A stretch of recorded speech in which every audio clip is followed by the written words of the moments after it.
So today's first topic is tonicity, isotonic solution, hypertonic solution and hypotonic solution. ठीक है, तो आज का हमारा टॉपिक है टोनिसिटी। तो सबसे पहले हम टोनिसिटी के बारे में बात करते हैं। टोनिसिटी क्या होता है कि अगर हम प्रोसेस ऑफ डिफ्यूजन देखें तो डिफ्यूजन में हमें पता है कि डिफ्यूजन क्या होता है, it is a process in which a substance moves from a region of higher concentration to lower concentration. ठीक है, ऐसा प्रोसेस जिसमें सब्सटेंस हायर कंसंट्रेशन से लोअर कंसंट्रेशन में मूव करता है। ठीक है, तो डिफ्यूजन जो है वो हमारा दो चीजों पे डिपेंड करता है। एक तो पहला होता है कंसंट्रेशन, और एक और दूसरी चीज जो डिफ्यूजन में होती है वो ये होता है कि कितना सोल्यूशन, कितना अमाउंट ऑफ सोल्यूशन इनवर्ड्स या आउटवर्ड्स फ्लो होगा, चाहे वो वाटर हो या चाहे वो कोई और सोल्यूशन हो। ठीक है, तो पहली चीज होती है कंसंट्रेशन और दूसरा होता है एक्सटेंट ऑफ डिफ्यूजन। ठीक है, कि कितना डिफ्यूजन हो रहा है, सोल्यूशन कितना इनवर्ड्स या आउटवर्ड्स फ्लो कर रहा है। तो the relative concentration of a solution which determines the direction and extent of diffusion. ठीक है, जो कंसंट्रेशन ऑफ सोल्यूशन है वो हमें क्या बताता है, एक तो डायरेक्शन, अगर सपोज ये एक सेल है, इसके आसपास का जो एरिया है उसमें वाटर जो है उसका कंसंट्रेशन हायर है। ठीक है, तो क्या होगा, water from the higher concentration moves towards the lower concentration. मतलब हमें डायरेक्शन पता चल गई कि इनवर्ड्स फ्लो हो रहा है, तो कंसंट्रेशन से हमें क्या पता चलता है, डायरेक्शन। दूसरा हमें पता चलता है एक्सटेंट ऑफ डिफ्यूजन। मतलब अगर वाटर का कंसंट्रेशन अंदर जो सेल के अंदर कंसंट्रेशन है उससे थोड़ा ही ज्यादा है बस, तो कम डिफ्यूजन होगा, वाटर कम अमाउंट में डिफ्यूज होगा। और अगर बाहर वाटर का कंसंट्रेशन बहुत ज्यादा है और सेल के अंदर वाटर का कंसंट्रेशन एक्सट्रीमली लो है तो ज्यादा डिफ्यूजन होगा। तो दो चीजें हमें पता चलती है कंसंट्रेशन से, एक तो डायरेक्शन और एक एक्सटेंट ऑफ डिफ्यूजन। ठीक है, तो इस चीज को हम बोलते हैं tonicity, the relative concentration of a solution. जो कंसंट्रेशन एक सोल्यूशन का होता है उस कंसंट्रेशन को हम टोनिसिटी बोलते हैं, जो हमें क्या बताता है, एक तो डायरेक्शन और एक एक्सटेंट ऑफ डिफ्यूजन, मतलब डिफ्यूजन कितना हो रहा है। ठीक है, अब तीन तरह के सोल्यूशन होते हैं, एक होता है आइसोटोनिक, एक होता है हाइपरटोनिक और एक होता है हाइपोटोनिक। तो सबसे पहले हम बात करते हैं आइसोटोनिक सोल्यूशन की। आइसोटोनिक सोल्यूशन क्या होता है कि अगर हम एक सेल है, ठीक है, सेल में जो वाटर का कंसंट्रेशन है और सेल के बाहर जो वाटर का कंसंट्रेशन है दोनों अगर इक्वल है, ठीक है, कंसंट्रेशन यहाँ पर और कंसंट्रेशन यहाँ पर दोनों अगर इक्वल है तो कोई वाटर का फ्लो नहीं होगा, ना इनवर्ड्स ना आउटवर्ड्स। तो this type of solution is isotonic. The relative concentration of solution on either side of the cell membrane is same. कोई भी सोल्यूशन है, वाटर जरूरी नहीं है, कोई भी सोल्यूशन का कंसंट्रेशन अगर दोनों तरफ सेम है, ठीक है, तो उसको बोलते हैं हम आइसोटोनिक सोल्यूशन, इसमें कोई मूवमेंट नहीं होता। नेक्स्ट है हाइपरटोनिक सोल्यूशन। अब हाइपरटोनिक में क्या होता है कि ये सेल है, बाहर का जो कंसंट्रेशन है, ठीक है, सोल्यूट का कंसंट्रेशन वो हायर है। ठीक है, सोल्यूट का कंसंट्रेशन अगर हायर है मतलब कंसंट्रेटेड सोल्यूशन है।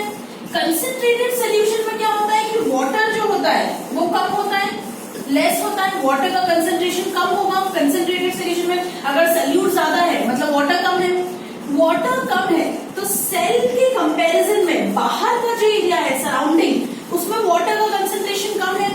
वाटर कहां से फ्लो होता है, from higher concentration to lower concentration. तो हाइपरटोनिक सोल्यूशन ऐसा होता है जिसमें जो सराउंडिंग रीजन है वो कंसंट्रेटेड है, उसमें सोल्यूट का कंसंट्रेशन ज्यादा है मतलब वाटर कम है, तो वाटर फ्लो हो जाएगा from higher concentration to lower concentration. मतलब हाइपरटोनिक में एक्सोस्मोसिस होता है। ठीक है, बाहर से पानी अंदर से पानी बाहर जाता है। ठीक है, नेक्स्ट है हाइपोटोनिक सोल्यूशन। हाइपोटोनिक में क्या होता है, ये सेल है, सेल के आसपास कोई जो एरिया है उसमें सोल्यूट का कंसंट्रेशन लोअर है, मतलब ये एक डाइल्यूट सोल्यूशन है। डाइल्यूट सोल्यूशन में क्या होता है कि जो वाटर है उसका कंसंट्रेशन हायर होगा, वाटर का कंसंट्रेशन यहाँ पर ज्यादा है, सेल के अंदर वाटर का कंसंट्रेशन लोअर है। ठीक है, तो वाटर क्या होगा, from higher concentration to lower concentration concentration flow होगा इनवर्ड्स। तो हाइपोटोनिक सोल्यूशन में बाहर का सराउंडिंग सोल्यूशन डाइल्यूट होता है, पानी ज्यादा होता है, इसलिए पानी सेल के अंदर कम है, तो हायर कंसंट्रेशन से लोअर कंसंट्रेशन में पानी मूव हो जाएगा और इसमें होता है एंडोस्मोसिस। ठीक है, तीनों चीज समझ आ गई। आइसोटोनिक में दोनों में कंसंट्रेशन सेम, हाइपरटोनिक में बाहर का कंसंट्रेशन सल्यूट का ज्यादा वाटर का कम और एक्सोस्मोसिस। हाइपोटोनिक में डाइल्यूट सोल्यूशन होता है सराउंडिंग में, मतलब सल्यूट कम वाटर ज्यादा और वाटर बाहर से अंदर की तरफ फ्लो होगा और इसमें होता है एंडोस्मोसिस। ठीक है, ये था ऑस्मोसिस। नेक्स्ट टॉपिक जो है वो हमारा इम्बिबिशन है। इम्बिबिशन में क्या होता है कि जैसे हमने पढ़ा है कि जो वाटर है, हमने पढ़ा था लास्ट लेक्चर में कि वाटर में क्या होता है कि वाटर रूट से एब्जॉर्ब होता है और प्लांट्स में फ्लो होता है। अब क्या होता है कि प्लांट्स में एक तो सेल्यूलोज भी होता है और एक प्लांट में स्टार्च होता है। ठीक है, सेल्यूलोज और स्टार्च जो दोनों है they are hydrophilic in nature. ठीक है, हाइड्रो का मतलब होता है, हाइड्रा मतलब वाटर और फिलिक का मतलब होता है लविंग या सीकिंग। तो वो वाटर को क्या करते हैं, अट्रैक्ट, वाटर लविंग होते हैं, वाटर के पास मतलब वाटर को अट्रैक्ट करते हैं अपनी तरफ। ठीक है, तो क्या होता है कि ये जो सेल्यूलोज और स्टार्च है ये भी क्या करते हैं, इनकी एफिनिटी जो होती है वाटर पे वो बहुत ज्यादा स्ट्रांग होती है। ये क्या करते हैं कि वाटर को एब्सॉर्ब कर लेते हैं और स्वेल हो जाते हैं। जाहिर सी बात है, अगर ये दोनों वाटर एब्सॉर्ब कर लेंगे तो स्वेल हो जाएंगे। ठीक है, तो ये दोनों वाटर एब्सॉर्ब करते हैं और स्वेल हो जाते हैं। Imbibition is the process by which plant cells absorb water by surface attraction. ठीक है, imbibition एक ऐसा प्रोसेस है जिसमें जो प्लांट सेल है वो सरफेस अट्रैक्शन से वाटर को क्या करते हैं, अट्रैक्ट करते हैं और एब्सॉर्ब कर लेते हैं। ठीक है, जैसे सपोज कभी देखा होगा कि बारिश के टाइम में जो डोर्स होते हैं या विंडोज होते हैं वो क्या होते हैं, फूल जाते हैं, फिर वो अपने आप सही भी हो जाते हैं। तो ऐसा क्यों होता है, क्योंकि जो डोर्स वगैरह होते हैं, स्वेलिंग जो होती है वुड्स में, वो किस लिए होती है, जो वाटर है वो क्या करते हैं, रेनी सीजन में इम्बिबिशन होता है, वाटर को अट्रैक्ट कर लेते हैं। सरफेसेस डोर वगैरह के प्लांट वुड के बने होते हैं, लकड़ी के प्लांट सेल है उसमें। ठीक है, तो वो क्या करते हैं कि जो मॉइस्चर है उसको अट्रैक्ट कर लेते हैं, सरफेस अट्रैक्शन हो जाता है, उसको एब्सॉर्ब कर लेते हैं और स्वेल हो जाते हैं। ठीक है, तो इसको बोलते हैं इम्बिबिशन। नेक्स्ट टॉपिक है हमारा, अब जो वाटर का ट्रांसपोर्ट होता है वो दो तरह का होता है। एक होता है पैसिव ट्रांसपोर्ट और एक होता है एक्टिव ट्रांसपोर्ट। पैसिव ट्रांसपोर्ट क्या होता है, जैसे ऑस्मोसिस। ऑस्मोसिस में क्या होता है, पैसिव का मतलब क्या, कि हम कभी नहीं बोलते कि ये इंसान बहुत पैसिव है, इसमें ज्यादा एनर्जी नहीं है, ये बाहर काम बहुत लेट स्लो करता है। पर एक्टिव इंसान क्या होता है, जो फुल ऑफ एनर्जी होता है, जिसमें एनर्जी होती है। तो ये एनर्जी का डिफरेंस आता है यहाँ पे। पैसिव ट्रांसपोर्ट मतलब क्या, कि जो कोई भी तरह की एनर्जी का यूज ना करे।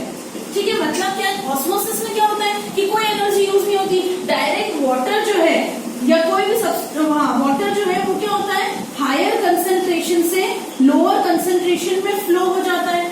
ठीक है, अब ये जो वाटर का फ्लो होना है, तो ये वाटर को कहीं से एनर्जी नहीं मिल रही जिससे वो फ्लो हो रहा है। वो फ्लो क्यों हो पा रहा है, क्योंकि इन दोनों में जो दोनों सोल्यूशंस उसको मिल रहे हैं। एक जैसे सेल है, तो सेल में अगर वाटर का जो कंसंट्रेशन है वो लोअर है और बाहर जो कंसंट्रेशन है वो हायर है, तो सेल को, जो एक सेल है उसको दोनों मिल रहा है, उसको हायर भी दिख रहा है और लोअर भी दिख रहा है। तो उसको क्या लग रहा है कि बाहर कंसंट्रेशन ज्यादा है, अंदर कंसंट्रेशन कम है। तो ये जो कंसंट्रेशन का डिफरेंस है, ठीक है, वो उसको फील कर पा रहे हैं और इस डिफरेंस की वजह से वाटर का क्या होता है, फ्लो। तो ये जो डिफरेंस इन कंसंट्रेशन होता है उसको हम बोलते हैं कंसंट्रेशन ग्रेडियंट। कंसंट्रेशन ग्रेडियंट का क्या मतलब, दो कंसंट्रेशंस में डिफरेंस। तो डिफरेंस इन कंसंट्रेशन की वजह से हायर कंसंट्रेशन से लोअर कंसंट्रेशन में वाटर फ्लो हो जाता है। इसमें वाटर को कहीं से कोई एनर्जी नहीं मिल रही, ना उसको सेल से एनर्जी मिल रही है, ना उसको कहीं बाहर से एनर्जी मिल रही है। ठीक है, क्या होता है कि ये कंसंट्रेशन डिफरेंस की वजह से वाटर का फ्लो हो जाता है।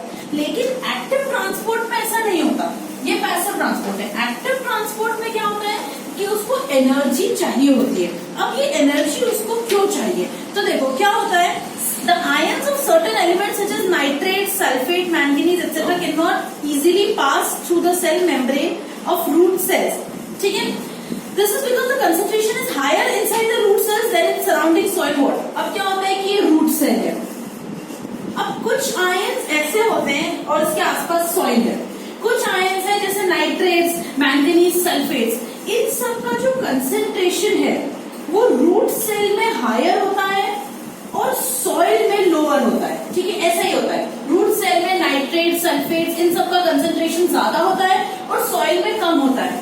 और अब हम क्या चाहते हैं कि जो सॉइल है, ठीक है, सॉइल में से और जो नाइट्रेट्स और सल्फेट्स है वो रूट सेल में फ्लो हो, लेकिन ऐसा तो पॉसिबल नहीं है। लोअर से हायर में तो डायरेक्ट ट्रांसपोर्टेशन हो नहीं सकता, पैसिव ट्रांसपोर्टेशन तो नहीं हो सकता। ठीक है, क्योंकि लोअर कंसेंट्रेशन से हायर कंसेंट्रेशन में तो वो मूव नहीं हो सकता। तो अब क्या होता है इस केस में, क्या होता है, does the ions of such elements move inside. Inside कैसे मूव करेंगे वो, the root cell from outside using energy. ठीक है, वो क्या करते हैं कि सेल है, सेल में energy in the form of ATP stored है, मालूम है ये तुम लोगों को। ठीक है, तो एटीपी के फॉर्म में जो एनर्जी स्टोर्ड है उस एनर्जी का वो यूज करते हैं और बाहर से जो नाइट्रेट्स या सल्फेट्स के फॉर्म में जो आयंस है उन सबको वो क्या करते हैं कि सॉइल से, जहां पर उनका कंसेंट्रेशन लोअर है, अट्रैक्ट करते हैं अंदर, रूट सेल के अंदर। ठीक है, from a lower concentration to higher concentration. Lower से higher direct passive transportation possible नहीं है, लेकिन कैसे पॉसिबल है कि अगर हम थोड़ी सी एनर्जी लगाए, ठीक है, जो रूट सेल है वो अपनी थोड़ी सी एनर्जी लगाए और लोअर कंसेंट्रेशन से हायर कंसेंट्रेशन में उसको पुल कर ले। ठीक है, तो ऐसा ट्रांसपोर्टेशन जिसमें लोअर से हायर में मूव होता है with the help of energy. ATP क्या है, ATP is the energy.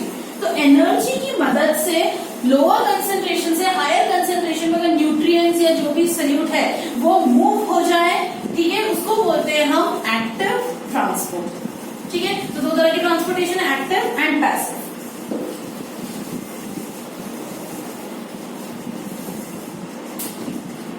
Next है टर्जिडिटी। ओके,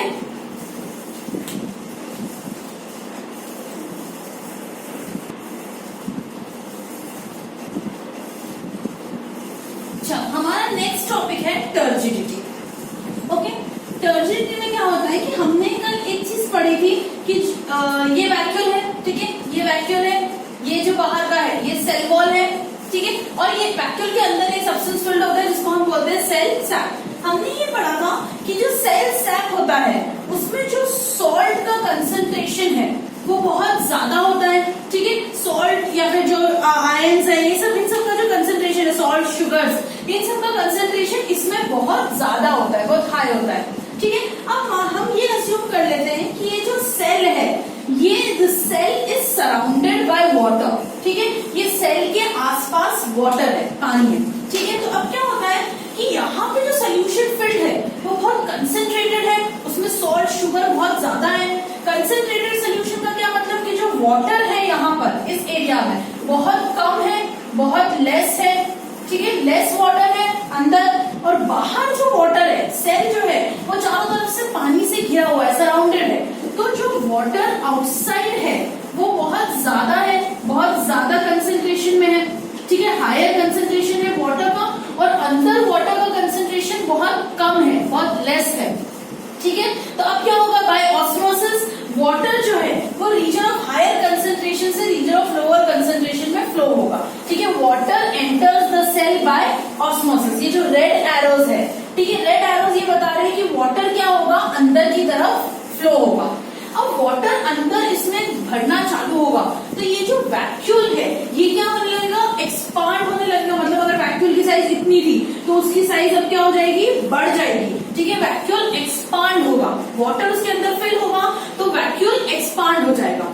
अब क्या होगा कि ऐसा थोड़ी होगा कि जितना पानी बाहर है पूरा का पूरा पानी अंदर भर जाए, ऐसा नहीं होता। कुछ एक फिक्स्ड अमाउंट ऑफ वाटर अंदर फिल होगा। एक सिचुएशन ऐसा आ जाएगी जिसमें वाटर फिल हो रहा है, हो रहा है, हो रहा है। फिर एक कंडीशन ऐसे आ जाएगी जिसमें कोई भी पानी अंदर नहीं जाएगा।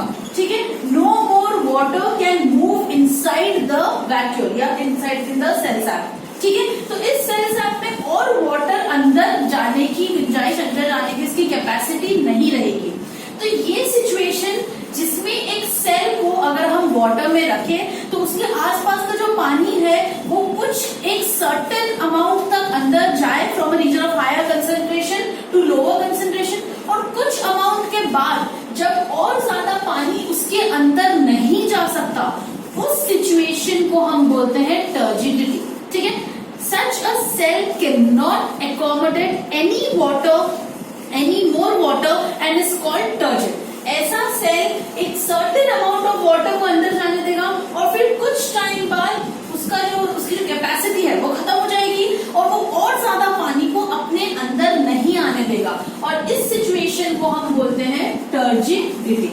ठीक है, is called turgid and the condition is called turgidity. उस सेल को हम बोलते हैं टर्जिड, मतलब उसमें और ज्यादा पानी अब अंदर नहीं आएगा, और उस सिचुएशन को, उस कंडीशन को बोलते हैं टर्जिडिटी। ठीक है, अब देखो ये जो सेल्स, ये जो वैक्यूल है वो एक्सपांड हुआ है, ये जो ब्लू एरोज है। ठीक है, ये सब हम हटा देते हैं।